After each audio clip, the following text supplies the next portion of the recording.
සමන්තා චක්කවාලේසු අට්‍රා ගච්චන්තු දේවතා සද්ධම්මං මුනිරාජස්ස සුනන්තු සග්ගමොක්ඛදං ධම්මසවන කාලෝ අයංබදන්තා ධම්මසවන කාලෝ අයංබදන්තා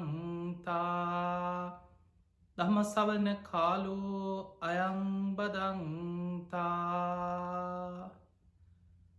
නමෝතස්ස භගවතු අරහතු සම්මා සම්බුද්දස්ස නමෝතස්ස භගවතු අරහතු සම්මා සම්බුද්දස්ස නමෝතස්ස භගවතු අරහතු සම්මා සම්බුද්දස්ස හැම දෙනාටම තෙරුවන් සරණ ප්‍රාර්ථනා කරමින් අද ඔබ හැම දෙනෙක්ම ඔබේ ජීවිතයට ඉතාම වැදගත් ධර්ම කාරණා රැසක් ශ්‍රවණය කරන්නයි මේ ධර්මශ්‍රවණයට සූදානම් වෙන්නේ. පිංහතුනී බණ ඇසීම නිවල් දොරටුවක් වෙනවා. එනිසා ඔබ බණ අහද්දී පළවෙනිම දේ ඔබ කවද කොත්තන කොයි මොහොතේ බණ ඇහුවත් හිතේ අප්‍රමාණ ආසාාවක් ඇතිකරගෙන බණහන්න. දැන් මේ බණහන වෙලාවේ ධර්මය ශ්‍රවණය කරන්න ඔබ සූදානන් වෙච්ච වෙලාවේ ඒ ධර්ම ශ්‍රවණය තුළ හිත හදාගන්න හිත පහදව ගන්න හිත සකස් කරගන්නට ඕන මේ විදිහට. මේ ලෝකෙ කලාතුරකින් බුදු කෙනෙක් පහළ වෙන්නේ. බුද්ධෝ හවේ කප්ප සතේ හිදුල්ලබෝ. බුද්ධ කියන වචනය කල්ප 100,000 ගණනකින් ලෝකෙ අහන්නත් දුර්ලභයි. එවැනි දුර්ලභ බුදු කෙනෙක් පහළ වෙච්ච යුගයක මටත් මනුස්ස ජීවිතයක් ලබන්න වාසනාවක් ලැබුණා. ඒ බුදුරජාණන් වහන්සේ පිරිනිවන් පාල අවුරුදු 2560 ගානක් ගත වුණත් අනි අපේ වාසනාවට අපේ පෙර පිනකට අපිට ඒ ධර්මයාද අහන්න ලැබෙනවා නේද? මේ බුදු කෙනෙක්ගේ එක බණ පදයක් හරි අහන්න ලැබෙන එක කොච්චර භාග්‍යයක්ද කොච්චර වාසනාවක්ද? පින්වතුනි බුදුරජාණන් වහන්සේ දේශනා කරනවා ඒකස්මින් බ්‍රහ්මචර්යස්මේ සහස්සම් මච්චු බාහිනා. බුදුරජාණන් වහන්සේගේ එක බණ පදයක මරු පරදවන රහතුන් ලක්ෂ ගණන් පහළ කරන තරම් ශක්තිය තියෙනවා. මේක දේශනාව අහලා දහස් ගණන් මාර්ගඵල ලැබුවා. ධම්මචක්ක දේශනාව අවසන් වෙදී 18 කෝටියක් දෙවිවරු මාර්ගඵල ලැබුවා. කොණ්ණඤ්ඤ ස්වාමීන් වහන්සේ මාර්ගඵල ලබද්දී දෙවිවරු 18 කෝටියක් මාර්ගඵල ලැබුවා. මේ එක බණ පදයකින් කොයි තරම් කී දෙනෙකුගේ හිත් කෙලෙසුන්ගෙන් මිදුණාද? කී දෙනෙකුට මෙලොව පරලොව යහපත සැලසුණාද? එවැනි උතුම් බුදු කෙනෙක්ගේ බණ පදයක් අනේ මට අහන්න ලැබෙනවා කියලා හිත පහදවා ගන්නට ඕන. පළවෙනි මේක තමයි සුසුසති අප්‍රමාණ ශ්‍රද්ධාවෙන් හිත පහදවාගෙන සතුටින් බණ ඇසීම. දෙවනි කාරණේ සෝතං ඕදහති. මේ දේශනාව තුලම හිත යොමු කරගෙන කන් යොමු කරගෙන බණහන්න දක්ෂ වෙන්න. හැබැයි ඒක අමාරුයි. හිතන තරම් ලේසි නෑ. පින්වතුනි අපේ හිත දූරංගමං ඒකචරම් මේ හිතට දුර ඈත ගමන් තියෙනවා. මේ බණහන අතරතුර සැනින් හිත දුවනවා. හිතාගන්න බැරි අරමුණු ඔස්සේ හිත දුවනවා. ඔබට වැඩකට නැති සමහර වෙලාවට ඔබටම හිතන මොනවද මේ මතක් වෙන්නේ? මේ කිසි වැඩකට නැති දේවල්නේ. හැබැයි හිතට පාලනයක් නැහැ. කුලප්පු වෙච්ච සතෙක් වගේ හිත අරමුණු ඔස්සේ දුවනවා. හැබැයි මේ දුවන හිත ඔබ දක්ෂ වෙන්න ඕනේ මම මේ බණහන වෙලාවේ. මේ වෙලාවේ බාහිර දේවල් වලට හිත යොමු කරන්නේ නැහැ. හිත වෙන අරමුණකට ගියත් ඒ සැනින් සිහිය පිහිටවාගෙන සිහියෙන් ඉන්න කෙනාට සැනින් හඳුනගෙන ආපහු මේ අහන ධර්ම ශ්‍රවණය තුල හිත පිහිටව ගන්න පුළුවන්. ඒ නිසා හිත පිහිටවාගෙන කන් යොමු කරගෙන සෝතං ඕදහති කියන මුළු දේශනාව පුරාම අවධානයෙන් කන් යොමු කරගෙන බණහන්. තුන්වෙනි කාරණය අඤ්ඤාය චිත්තං උපට්ඨපේති. මම මේ ධර්මයේ තේරුම් ගන්නවා වටහා ගන්නවා අවබෝධ කර ගන්නවා කියලා අදිෂ්ඨානයක් තියෙනවා. ඒ අදිෂ්ඨානයෙන් බණහන්න. ඔබ අහලා ඇති සතර 이르දිපාද ගැන. මේ ධර්මය අවබෝධ කරගන්න නිවන කරා යන ශ්‍රාවකයන්ට අවශ්‍ය ඉර්ධිපාද 4ක් බුදුරජාණන් වහන්සේ පෙන්වනවා. ඡන්ද ඉර්ධිපාද, චිත්ත ඉර්ධිපාද, විරිය ඉර්ධිපාද, විමර්ශා කියන ඉර්ධිපාද. මේ ඡන්ද, චිත්ත, විරිය, විමර්ශා කියන 4 ඉර්ධිපාදවල චිත්ත කියන්නේ හිතේ ඇති කරගන්න දැඩි අදිෂ්ඨාන ශක්තිය. මං කොහොම හරි මේක කරනවා. දැන් බණ අහනකොට මං කොහොම හරි මේ ධර්මයේ දේශනාව ඉවර වෙනකන් වෙන බාහිර දෙයකට හිත යොමු කරන්නේ. මං කොහොම හරි ධර්මය දවසකට එක බණක් දෙකක් හරි අහනවා. කොහොම හරි වෙලාව හදා ගන්නවා. මේ ජීවිතය අවසන් වෙන්න කලින් කොහොම හරි මං ධර්මය අවබෝධ අන්න තමන්ට තියෙන්න ඕනේ අදිෂ්ඨාන. ඒ වගේ බණහන කෙනෙක් තුළ ධර්මාවබෝධයට හිත පිහිටවාගත් අදිෂ්ඨානයක් තියෙනවා. මම මේ ධර්ම දේශනාවේ ධර්ම කරුණු තේරුම් ගන්නවා, වටහා ගන්නවා, අවබෝධ කරගන්නවා. මගේ ජීවිතයට මම මේ ධර්මයේ ගලප ගන්නවා. එවැනි දැඩි අදිෂ්ඨානයකින් හිත පිහිටවාගෙන බණහන්. දැන් මේ ධර්ම කරුණු අද නෙමෙයි, ඔබ කවදා කොහේ කොතන බණ ඇහුවත් මේ කරුණු ඔබ තුල පිහිටවා ගත්තොත් තමයි බණ ඇසීමෙන් ප්‍රයෝජනයක්, ප්‍රතිඵලයක් ඔබට ලබන්න පුළුවන්. හතරවෙනි කාරණය අත්ථං ගන්හාති, අර්ථ ග්‍රහණය කරගන්න. මේ දේශනාවේ කියවෙන වැදගත් ධර්ම කරුණු මතක තියාගන්න. පින්වතුනි, අර්ථ ග්‍රහණය කරනවා කියන්නේ දැන් අපි ගමු මේ දේශනාව අපි පැයක ධර්ම දේශනාවක් සිදු කරනවා. ඔබට මේ පැයම කියන හැම වචනයක් කර වචනයක් මතක තියාගන්න පුළුවන්කමක් සාමාන්‍ය කෙනෙකුට නැහැ. එහෙම අය ගැන අපි අහලා තියෙන්නේ ආනන්ද හාමුදුරුවෝ. අපේ බුදුරජාණන් වහන්සේ යම් දේශනාවක් කරද්දී ඒ මුළු දේශනාවම එක වතාවයි අහපු ගමන් මුල මැද අග සියල්ල හැම වචනයක්ම ඒ විදිහටම පිටපත් කරගත්තා වගේ මතක ශක්තිය පිහිටනවා. ඒවා මහා පුදුම සංසාරික පුණ්‍ය ශක්තිය. සසරේ කල්ප ලක්ෂයක් පාරමී පුරාගෙන ආපු මහා පින්වන්ත කෙනෙක් ආනන්ද හාමුදුරුවෝ. හැබැයි අපිට එහෙම මතක හිටින්නේ නැහැ.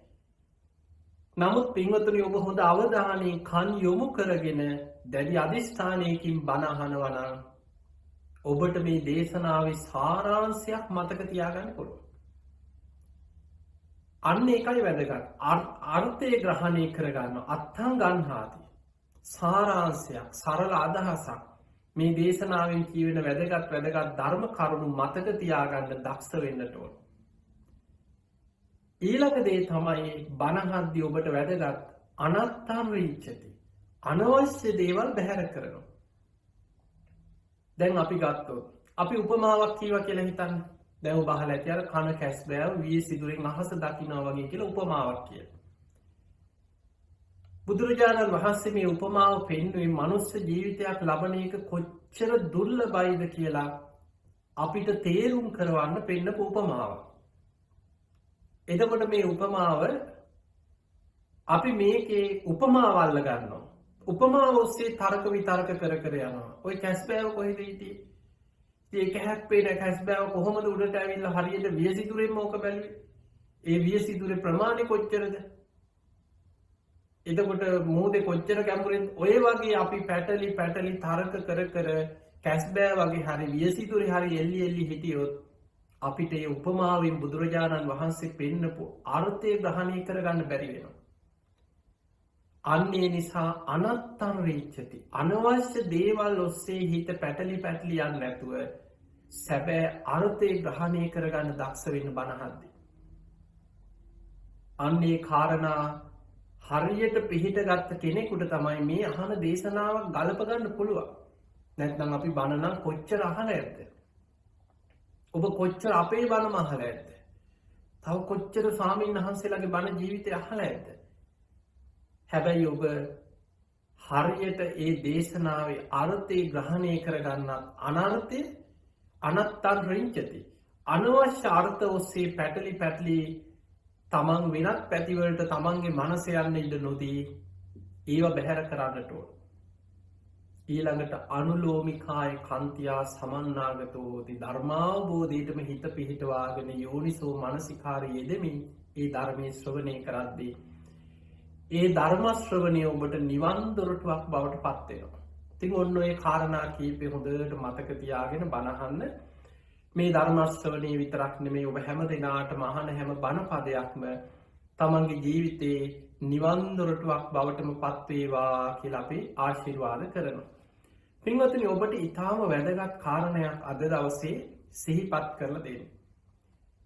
බාහිරින් පුද්ගලයෝ දිහා බලලා චරිත සහතික දෙන්න යන්න එපා. මෙයා නම් හොඳ උපාසකයා.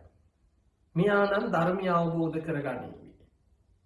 මෙයා සමහර වෙලාවට අපි මේ පුද්ගලයෙක් ඉන්නවා, අපි හිතමු යා නිකන් බොහොම සැරපරුසයි. බණ අහන්නෙත් නැහැ. වැරදි වැඩක් කරනවා. කවුරු හරි බණක් කිව්වොත් අනේ ඔය මොන බණද බං කියලා බැනලා යනවා. අපි බාහිරින් පුද්ගලයා දිහා බලලා මේ පෞකාරේ මේ උන් කවද්ද ධර්මය අවබෝධ කරන්නේ? මුන් නම් අපායෙම තමයි කියලා සමහර වෙලාවට අපි හිතට එන අරමුණු ඔස්සේ පුද්ගලයෝ ගැන නිගමන දෙනවා.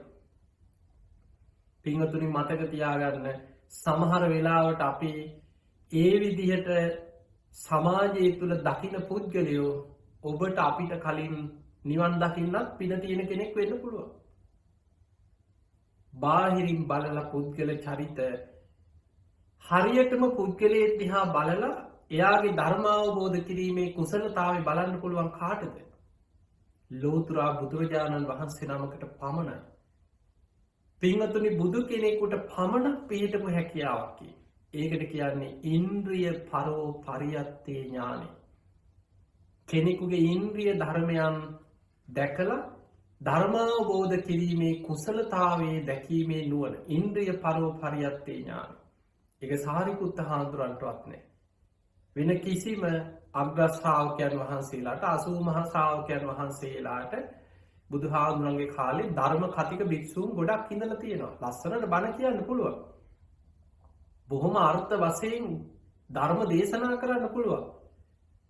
දැන් සාරිපුත්ත හාමුදුරුවෝ බුදුරජාණන් වහන්සේගේ ධර්ම චක්‍රයේ ඒ විදිහටම පවත්වන්න පුළුවන් භික්ෂූන් වහන්සේලා අතරින් අග්‍රයි කියනවා සාරිපුත්තයන් වහන්සේ.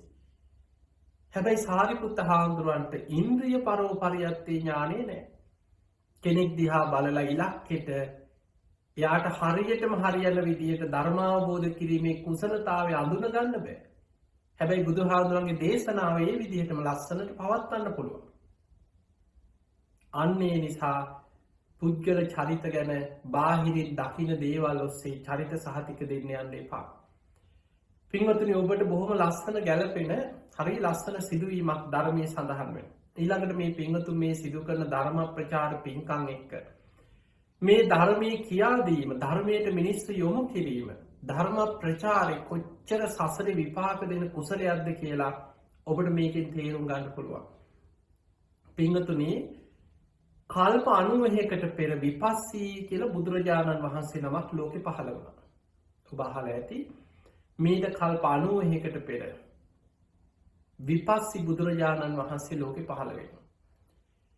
ඒ විපස්සී බුදුරජාණන් වහන්සේගේ කාලේ ඒ බුදුරජාණන් වහන්සේගේ පියතුමා තමයි බන්දුම රජුරු. බන්දුමති දේවිය තමයි මෑණියා.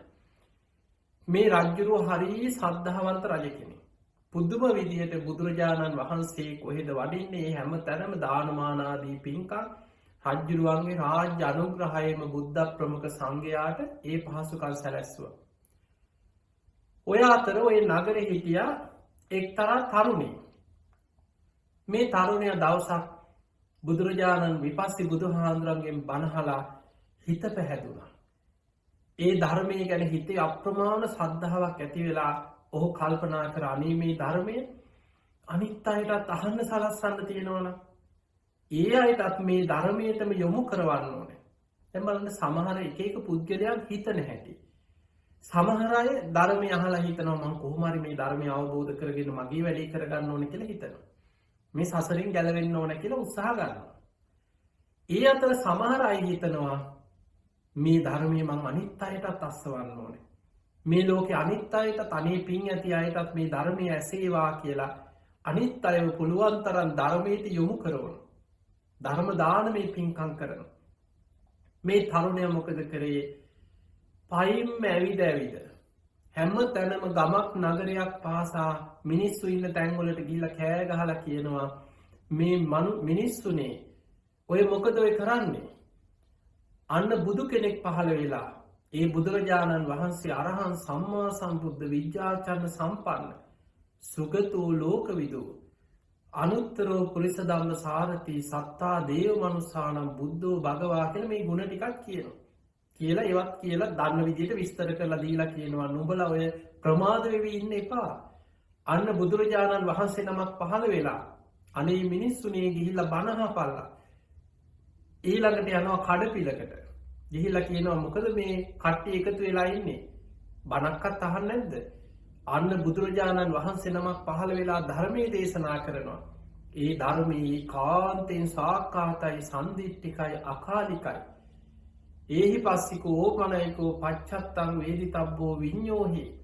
ඒ උතුම් ධර්මයේ පිං ඇති අය තම තම නැන පමණින් අවබෝධ කරගන්නවා. නුඹලා බොහෝ පිං ඇති අය වෙන්න පුළුවන්. අන්න අර දිසාවේ බුදු කෙනෙක් පහළ වෙලා දහම් දේශනවා. අනේ මිනිසුනේ ගිහිල්ලා බණ අහපල්ලා කියනවා. ඔහොම ඉතින් පයින් ඇවිද ගම් නියම් ගම් පුරා මේක කියා කෑග ගහ කියා යනවා. සමහර වෙලාවට නගරේ මිනිස්සු ගොඩක් ඉන්න තැන්වල අර මිනිස්සුන්ට හැමෝටම ඇහෙන්න නගරේ මැද කණුවකට හරි නැගලා කන්දියකට හරි නැගලා කෑ ගහලා මිනිස්සු එකතු කරලා මිනිස්සුන්ට කෑ ගහලා කියනවා. මේක ආරංචි වුණා බන්දුම රජුරවන්ට. මෙහෙම මිනිස්සේ ගම්වල තැන්වල මිනිස්සු එකතු කර මොනවද කිය දේශන කර යනවා කෑ ගහ කියනවා. බන්දුම රජුරුව රාජ පුරුෂය යොදවලා මේ පුද්ගලයාව අල්ලගෙන මාලිගාවට කැඳෙව්වා. කැඳවලා ඇහුවා නුඹ මොනවද මේ කාලයක් තිස්සේ ඉඳන් මිනිස්සු එකතු කර මේ ඇවිද කියා යන්නේ. ඒ වෙලාවේ මේ තරුණයා දෑත් නළලේ තියාගෙන බුදු ගුණ කියලා කිව්ව රජතුමනි බුදුරජාණන් වහන්සේගේ ගුණ කියනවා මං. මිනිස්සුන්ට ගිහිල්ලා බණ අහන්න කියලා මං කෑ ගහ හැම ගමක් නියම් ගමක් පාසා ගමක් නගරයක් පාසා කියා යනවා. ඒ ධර්මයේ ගුණ කියා මම මිනිස්සුන්ව බණ අහන්න යොමු කරනවා. බන්දුම රජුරවට පුදුම සතුටක් ඇති වෙලා කිව්වා තරුණය පින්වත ඔබ පයින්ද යන්නේ? ඕ රජතුමනි මම පයින් යන්නේ. මේ මගේ කකුල් ඉදිමිලා කකුල් වල ගල් තැලුම් තුවාල වෙලා නමුත් මං හැමතැනම පයින් ඇවිද යනවා කියනවා. රජුරෝ ඒ වෙලාවේ මොකද කරේ? ඔහුට වටිනා සලුවක් තෑගි කරා.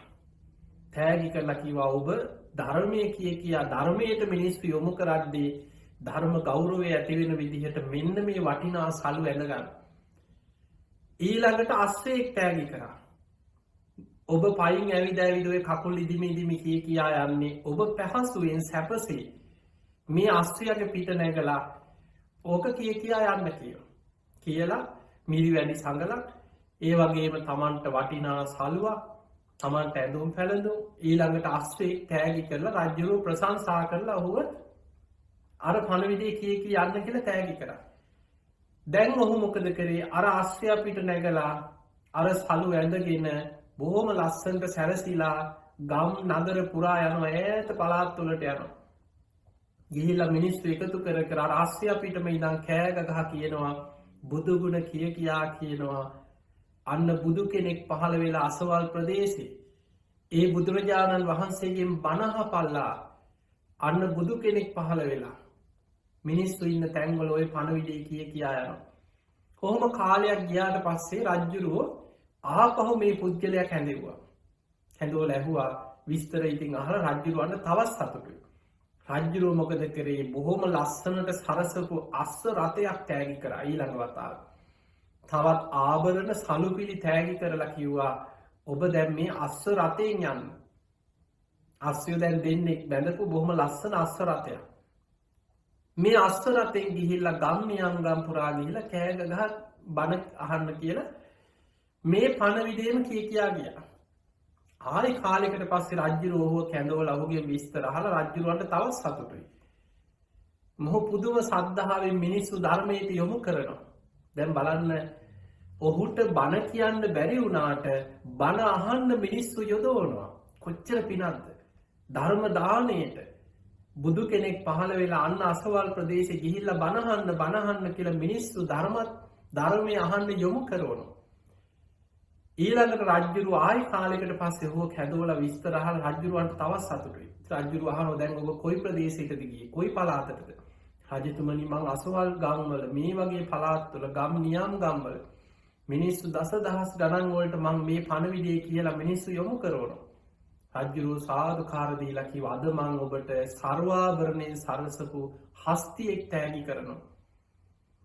මේ අතාපිට නැගලා බොහෝම ගහම්බීර ලීලාවෙන් ඔබ ඔය පණවිඩේ කියාගෙන යන්න කියලා. එතකොට රජ්ජුරුවන්ගේ අර ඇත්ගාලේ හිටපු වටිනා හස්තියෙක් ආභරණ වලින් සරසල ඔහුට තෑගි කරා. රජ්ජුරුවෝ තවත් ඔහුට සැප සම්පත් දුන්නා. ඔය විදිහට ඔහුට පස්සේ මාලිගාවක්, ඉන්න ගෙයක්, ඉඩකඩක්, ගම්වරයක් ඔය වගේ රජ්ජුරුවෝ තෑගි භෝග දුන්නා. ඔහුගේ ජීවිතේම ඔහු කරේ මිනිස්සු බණහන්න යොමු කරපු එක. පින්වතුනි මේ පින මහා පුදුම පිනක්. කල්ප 90කට පෙර ඔහු මේ තරුණයෙක් හැටියට මේ ජීවිතේ කරගත්ත පිනෙන් මරණින් මත්තේ දෙව්ලොව ඉපදුනා. කල්ප 91ක් පුරා දෙව්ලොවින් දෙව්ලොවට බොහෝ සැප සම්පත් වින්දා. මනුස්ස ලෝකේ ඉපදිච්ච ආත්මවල රජවරු, රජ්ජුරුවන්ගේ බොහෝම සිටුවරු වෙලා රාජ පවුල්වල ඉහළ සැප සම්පත් යටතේ ඔහු සැප සම්පත් වින්දා. ඔහොම දෙව්ලොව, බඹලොව, මනුලොව ඉපදිලා සතර අපායට වැටුන්නේ නැහැ කියන කල්ප 91ක් පුරා. අපේ බුදුරජාණන් වහන්සේ පහළ වෙච්ච කාලේ මොහු දිව්‍ය ලෝකෙන් ආව මනුස්ස ලෝකෙට. කොසල් රජ්ජුරුවන්ගේ සෙන්පතියෙක් වෙලා රජ්ජුරුවන්ට සම්බන්ධ වෙලා හිටියා. මනුස්ස ලෝකෙ ඉපදිලා බොහොම දක්ෂ සෙන්පතියෙක්. දැන් රජ්ජුරුවන්ට සම්බන්ධයි. රජ්ජුරුවන්ට හරීම විශ්වාසදායක සෙන්පතියක්. එතකොට මේ සෙන්පතියා ඔන්න රජ්ජුරුවන්ට දවසක් ඈත ප්‍රදේශයක රජ්ජුරුවන්ගේ රාජ්‍යයේ කෙළවරේ කැරැල්ලක් ඇති වුණා රජ්ජුරුවන්ට විරුද්ධව. මේ කැරැල්ල සංසිඳවන්න රජ්ජුරුව මොකද කරේ? කොසල් රජ්ජුරුව මේ සෙන්පතියට අඬ ගහලා කිව්වා සෙන්පතිය මගේ රාජ්‍ය අසවල් ප්‍රදේශයේ මේ කැරැල්ල ගැන ඔබ දන්නවනේ. එහෙමයි රජතුමනි. ඔබට පුළුවන් ද මං වෙනුවෙන් ඒ ප්‍රදේශයට ගිහිල්ලා මේ ඇතිවෙන්න යන මේ කැරැල්ල සංසිඳවලා මේ මිනිස්සුන්ව කොහොම හරි සංසිඳවලා මේ ප්‍රශ්නේ විසඳන්න පුළුවන් කිව්වා. රජ්ජුරුවෝ ඒ අමාත්‍යවරයාට සන්තතියෝගේ නම ඒ අමාත්‍යවරයාට කිව්වා අමාත්‍යවරය ඔබ මේ කැරැල්ල සංසිඳවලා ඔබ මේ ප්‍රශ්නේ විසඳලා ආවොත් ඔබට දින 7ක් රජෙක් වගේ මේ නගරේ සැප සම්පත් විඳින්නම ඒ සියලු පහසුකම් සලස්සනවා කියලා. ඔහු ගිහිල්ලා මේ මොනවා මේ සැප සම්පත් ලැබුණත් නැතත් රජුරවන්ට තියෙන පක්ෂපාතීකම නිසා මේ සන්තති අමාත්‍යවරයා පිරිසත් එක්ක ගිහිල්ලා අර ඈත ප්‍රදේශයේ තමන්ගේ රාජ්‍යයට විරුද්ධව ඇතිවේගෙන ගිය කැරැල්ල බුද්ධිමත්ව නුවණින් මේ මිනිස්සු එක්ක කතා කරලා සාකච්ඡා කරලා විසඳන්න ඕනේ ඒවා විසඳුවා. සංසිඳවන්න ඕන විදිහට ඒ හැම ආකාරයෙන්ම තමන්ගේ බලය යොදවලා ප්‍රශ්න ටික ඔක්කොම විසඳලා කැරැල්ල කොහොම හරි සංසිඳෙවුවා. දැන් මේ ප්‍රශ්න විසඳලා තමන් ආව රජ්ජුරුවන්ට පුදුම සතුටක්. කොසල් රජ්ජුරුවෝ මේ අමාත්‍යවරයාට කිව්වා සන්තති අද පටන් දින 7ක් මම විවේක සුවයෙන් ඉන්නවා. ඔබ දවස් 7ක් මේ රාජමාලිගාවේ ඔබ රජ්ජුරුව වගේ ඇති තරම් සැප සම්පත් විඳින්න මේ රාජකීය දේවල් පරිහරණය කරමින් ඔබට විනෝද වෙන්න පුළුවන්. රජ්ජුරුවන්ගේ අර නාට්‍යාංගනාව අතර ලස්සන කාන්තාවක් රජ්ජුරුවන්ගේ අනින් ඒ වෙලාවේ සන්තති අමාත්‍යවරයාට දුන්නා. මෙන්න මේ කාන්තාව ඇති තරම් ඔබව සතුටු කරයි. විනෝදක වේ. නටන්න, ගයන්න පුළුවන් කාන්තාවක් දුන්නා. ලස්සන සුරූපී කාන්තාව. ඒ වගේම රජ්ජුරුවන්ගේ ඇත්ගාලේ ඕනෑම ඇතෙක් සර්වාභරණයෙන් සරසල අස්ව රථ මේ සියල්ල ඔබ රජෙක් වගේ ඔබ මේව පරිහරණය කරන්න දින 7කට ඔහුට තෑග්ගක් හැටියට රජ්ජුරුවෝ දීලා රජ්ජුරුවෝ මේ දවස් ටිකේ බොහොම විවේක සුවයෙන් හිටියා. දැන් සන්තති අමාත්‍යවරයා දැන් එක පාරට නිකන් තමන් අර ඇමති කෙනෙක් හැටියට ඉඳලා මේ රජ වුණා වගේ දවස් 7ක් දැන් රජ්ජුරුවෝ දින 7ක් රජෙක් වගේ තමන්ට මේ සියලු සැප සම්පත් භුක්ති විඳින්න අවස්ථාව දුන්නා.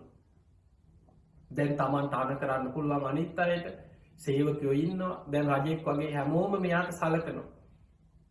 ඔහු මොකද කරේ දවස් කීපේම ඇති තරම් මත්පැන් බොන්න පටන් ගත්තා. අර නැටුම් ගැයුම් වාදන පිරිස ගෙනල්ල බිබී ඒ අයට කියනවා මාව සතුටු කරන්න නටන්න කිය. නටනවා විනෝදනො රෑවෙනකං අර නාට්‍යාංගනාව පිරිස නටන.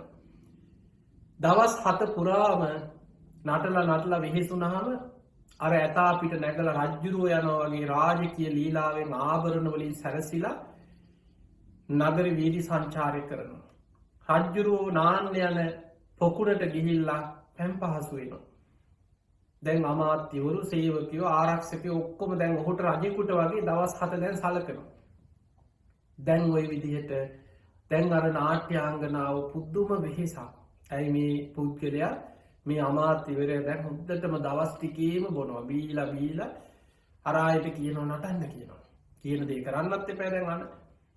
දැන් අර දීපු නාට්‍යාංගනාව නොකා නොබී පුදුම වෙහෙසක් නිදි මරාගෙන මේ අමාත්‍යවරයාව සතුටු කරවන්න නැටුම් නටන. ඒ විතරක් නෙමෙයි අර ඒ කාන්තාව එක්ක රාගිකව කෙලෙස් සහිත වේ දවස් 7ම මත්පැන් බිබී පුළුවන් තරම් පංචකාමයන් තුල සතුටු වෙවි හිටියා. ඔහොම ඉඳලා දැන් 7 වෙනි දවසේ දැන් හොඳටම උදේ බීලා කලින් දවසෙත් හොඳටම වෙහෙසිලා වෙරි පිටම ඇතා පිට නැගලා බොහෝම රජා වගේ දැන් යනවා නාන තොටුපළට යනවා තමන්ගේ සේනාව පිරිසත් එක්ක. රජ්ජුරුව යනවා වගේම යන්නේ දැන්. අර සේවකයෝ හැමෝම ආරක්ෂකයෝ එක්ක ඇතා පිට රාජකීය ලීලාවෙන් ආභරණ වලින් සැරසිලා සන්තති අමාත්‍යවරයා යනවා. කොහොම යනකොට බුදුරජාණන් වහන්සේදා සංඝයා සමග ආනන්ද හාමුදුරුවෝ සිටියා පිණ්ඩපාතේ වඩිනවා. ආනන්ද හාමුදුරුවෝයි බුදුරජාණන් වහන්සේ මේ පිණ්ඩපාතේ වඩිනකොට මේ සන්තති අමාත්‍යවරයා ඇතා පිට නැගලා යනවා ඉදිරියට. බුදුරජාණන් වහන්සේ ඉදිරියට මුණ ගැහුණා. දැන් අර වෙරි මරගාතේ ඉන්නේ රාජ උස්නෙත් ගහලා දැන් රජා වගේ හිත ඔළුව ඉදිමිලා ඉන්න වෙලාවේ ඇතාගෙන් බැහැලා බුදුරජාණන් වහන්සේට ගෞරවයක්වත් නොදක්වා ඇතා උඩ ඉඳගෙනම පොඩ්ඩක් හිස විතරක් පොඩ්ඩක් පාත් කරලා ඔළුවෙන් විතරක් සාමාන්‍ය ගෞරව දක්වලා දැන් බොහොම රාජකීය ලීලාවෙන් යනවා. ටික දුරක් යද්දී බුදුරජාණන් වහන්සේ ආනන්ද හාමුදුරන්ට කියනවා ආනන්දේ ඔය සන්තති අමාත්‍යවරයා අද හවස් යාමේ ඔය ආභරණ පිටින්ම උතුම් අරහත්ත්වයට පත් වෙනවා.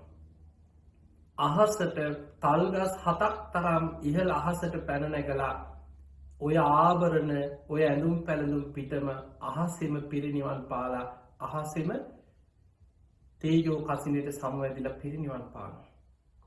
දැන් බලන්න කොච්චර හිතාගන්න පුළුවන් දෙයක්ද කියලා. සාමාන්‍ය පුතග්ජන ලෝකයා මෙවැනි කෙනෙක් මෙහෙම පුද්ගලෙක් දැන් අපි පෙර ජීවිතයේ ඔහුගේ පින්කම් ඔය කතාව අපි දන්නේ නැහැ කියලා හිතමු. සාමාන්‍ය මිනිස්සෙක් දන්නේ මේ රජ්ජුරුවන්ගේ ඉන්න අමාත්‍යවරයා ඔය රජ්ජුරුවන්ගේ මේ යුද්ධ වලට එහෙම යන රජ්ජුරුවන්ගේ ඇමති කෙනෙක්. අපි නිකන් හිතමු රජ්ජුරුවන්ගේ ආරක්ෂක ඇමති කියලා හිතමු. මේ ආරක්ෂක කටයුතු ඔය ගිහිල්ලා යුද්ධයක් ඈත පළාතක ඇති වෙච්ච කැරැල්ලක් සංසිඳවල ඇවිල්ලා ඔය දින 7ක් රජ්ජුරුවන්ගෙන් සැප සම්පත් ලැබිලා දැන් මිනිස්සු කියන්නේ එහෙමනේ. දැන් පේන්නේ නැද්ද මේ රජා වගේ ඔළුව ඉදිමිලා රාජ්‍ය උස්නේ ගහලා මූ මේ බිබී මේ දවස් කීපේ මේ ඇතා පිට නැගලා මෙහෙම උන් රහත් වෙනවද? කොහොමද මිනිස්සු අහන්නේ? දැන් මේ කතාව බුදුරජාණන් වහන්සේ බුදුමොවි කියපු කතාව ඒක අහගෙන හිටපු ඒ අසල පිරිසත් එක්ක දැන් මේක ලැබුගින්නා වගේ කියා. අර පුතග්ජන බොහෝ පිරිසක් බුදු කෙනෙක්ගේ ස්වභාවය නොදන්න බුදුරජාණන් වහන්සේගේ මේ අනාගතයේ දකින සර්වඥතා ඥානෙ නොදන්න බොහෝ පිරිසක් බුදුහාමුදුරන්ට ඉඳන් බණින්න ගත්තා. එහෙමයි ඒ කාලෙත් ඉඳලා තියෙනවා. ඕම් බලාපල්ලා අර ඇමතියා අද හවස රහත් වෙනවලු. ඔය ඇඳුම් පැළඳුම් පිටින් දැන් කවුද රහත් නොවෙන්නේ කියලා ඔන්න බුදුරජාණන් වහන්සේ අර කියපු බුදුහාමුදුරන්ගේ මේ වචනය පිළිගන්නේ නැතුව නින්දා පහස කරන්න පටන් ගත්තා. හරි ඉතින් අද නෙවෙයි සමහරව කියවා දැන් ඉතින් අදනේ හවස ඕක වෙනවා කියන්නේ. අපිට බලා ගන්න පුළුවන්. ඕක උනේ නැත්නම් අපි හොඳ පාඩමක් උගන්වමු. බුදුරජාණන් වහන්සේ බොරුකාරයෙක් කියලා මේ හැමෝම කියයි කියලා ඔන්න දැන් දැන් මිනිස්සු මේ පෘථග්ජන ලෝකයා දැන් මේ බුදුහාමුදුරුවෝ කියපු දේ උනේ නැත්නම් හරි බලමුකෝ කියලා එහෙම තමයි කතා වුනේ. ඔය අතර ශ්‍රද්ධාවන්ත අය, තිසරණේ පිහිටපු අය, සෝවාන් ආදී මාර්ගඵල ලැබපු අය කියන්න ගත්තා මේ ධර්මයේ නම් හරිම ආශ්චර්යයි. බුදුරජාණන් වහන්සේ යමක් දේශනා කරා නම් ඒක ඒ විදිහටම සිද්ධ වෙනවා. උන්වහන්සේ කාන්තෙන් අරහන් සම්මා සම්බුද්ධයි. මේ ධර්මයේ මහා ආශ්චර්යයි. එහෙමනම් අද හවස අපිට දකින්න පුළුවන් මේ අමාත්‍යවරයා ඒ බණහලා ධර්මය අවබෝධ කරගන්න ඒ අසිරිමත් මොහොත අනේ අපිට අද දෑසින් දැකගන්න ලැබේවා. අපිත් හවස් කරුවයා ජේතවනාරාමයට කියලා සම්මේ ශ්‍රද්ධාවන්ත අය එහෙම කතා වුණා. දැන් බලන්න එක එක්කිනා එකම සිදුවීම ගන්න විදිහ. එදා හවස බුදුරජාණන් වහන්සේ ජේතවන පුණ්‍ය භූමියේ ධම්සභා මණ්ඩපයේ දහම් දෙසනවා. ඔය අතර දැන් සන්තති අමාත්‍යවරයා නාලා කරලා අර රාජාභරණ වලින් සැරසිලා ආපහු ගියා මාලිගාවට. දැන් වෙරිත් චුට්ටක් හිඳිලා නාලා කරලා ගියා. ගිහිල්ලා මාලිගාවට ගිහිල්ලා තමන් බොහෝම ගරු ගාම්භීර විදියට අර නාට්‍යාංගනාව කැඳවලා අර ශාලාවේ වාඩි වෙලා අර නාට්‍යාංගනාවට කිව්වා දැන් අද අන්තිම දවස. දැන් මාව සතුටු කරවන්න පුළුවන් උපරිමෙන් නැටුම් නටන්න කියෝ. දවස් ගානක් වෙහෙසිලා නටලා නිදි මරාගෙන හරියට නින්දකුත් නැතුව වෙහෙසිලා හිටපු මේ නාට්‍යාංගනාව මේ සන්තති අමාත්‍යවරයා ඉදිරියේ දැන් කියන දේ කරන්නත් ඕනේ. දැන් අර පිරිස වාදනය කරන වාදක පිරිස මෙහෙම නටන අතරතුරම එහෙම ඇදගෙන වැටුණා. පපුව හිර වෙලා හුස්ම හිර වෙලා එහෙම ඇදගෙන වැටුණා. පපුව අමාරුවක් එහෙම පණ ගියා. අර පිරිස ඇවිල්ලා බැලුවා බලලා කිව්වා අමාත්‍යවරය පණ ගිහිල්ලා මැරිලා කිව්වා. මේ අමාත්‍යවරයාට සන්තති අමාත්‍යවරයාට විශාල කම්පාවක් දුකක් දරා ගන්න බැරි වේදනාවක් ඇති වුණා හෝ ජීවිතේ. මේ කාන්තාව මේ දවස් කීපෙම මේ අමාත්‍යවරයා සතුටු කරන්න මේ කාන්තාව මොනතරම් වෙහෙසක් වුණාද. මේ දවස් කීපේ මං වෙනුවෙන් කොච්චර නැටුම් නැටුවද. මං කියන දේ කරා. නමුත් ජීවිතේ තනකොළ අග තියෙන තනාග පිණිබින්දුවක් වගේ මේ ජීවිතේ නැති වුණානේ දහෝ කියලා විශාල දුකක් කම්පාවක් ඇති වුණා.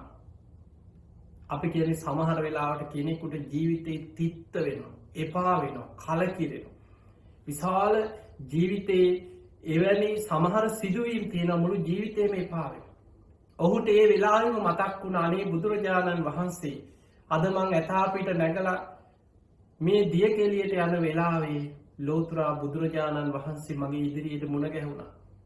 නමුත් මං ඒ වෙලාවේ වෙරි මතින් හිටියේ. උන්වහන්සේ තමයි මට මේ වෙලාවේ මගේ හිත හදාගන්න තියෙන එකම පිහිට. අර ආභරණ මේ රාජකීය සලුපිලි අඳගෙන හිටපු සන්තති අමාත්‍යවරයා ඒ වෙලාවෙම අඬාගෙන වැළපීගෙන අර පිරිසත් එක්ක ආවා ජේතවනාරාමයට. බුදුරජාණන් වහන්සේ අර ආපු මේ ඇතාපිට නැගලා මේ අස්සියෝ පිට නැගලා අස්ස රතත් එක්ක මේ රජ්ජුරුව එන විදිහටම ආවා. ඒ වෙලාවේ බුදුරජාණන් වහන්සේ ඉදිරියට ඇවිල්ලා කියනවා ස්වාමීනි භාග්‍යතුන් වහන්සේ බලන්න මේ වෙච්ච දේ කියලා මේ කාරණේ කියද්දි බුදුරජාණන් වහන්සේ ගාථාවකින් දහම් දෙසුවා. එක ගාථාවයි. පින්වතුනි ගාථාවකට තියෙන පද 4යි. සතර පද ගාථාව. බුදුරජාණන් වහන්සේ දැක්කා පෙර කල්ප 90කට පෙර විපස්සී බුද්ධ ශාසනයේ මේ පුද්ගලයා කරලා තියෙන පින කොච්චරනම් ගම් නියම් ගම් පුරා ගිහිල්ලා අන්න බුදු කෙනෙක් පහළ වෙලා බණහන්න ඒ ධර්මයේ සාක්කාතයි සම්දිටිකයි කිය ලක්ෂ ගණන් මිනිස්සු ධර්මයට යොමු කරලා ඉදා රැස් කරගත්ත මහා පුණ්‍ය ශක්තිය. ඒ පින බුදුරජාණන් වහන්සේ දැක්කා මේ සන්තති අමාත්‍යවරයා තුළ තියෙන පෙර සංසාරික පින. සතර පද ගාථාවකින් අනිත්‍ය ගැන බුදුරජාණන් වහන්සේ දහම් දෙසුවා. අර ආභරණ පිටින්ම ඔහු උතුම් ධර්මය අවබෝධ කරගෙන කෙලෙසුන්ගෙන් මිදිලා උතුම් අරහත්වයට පත් වුණා. බලන්න හිතන්නවත් පුළුවන්ද කියලා මේ ධර්මයේ තියෙන ආශ්චර්යය. සන්තති අමාත්‍යවරයා ඒ ආභරණ පිටින්ම ඒ රාජකීය සලු පිළි පිටින්ම රහත් වුණා.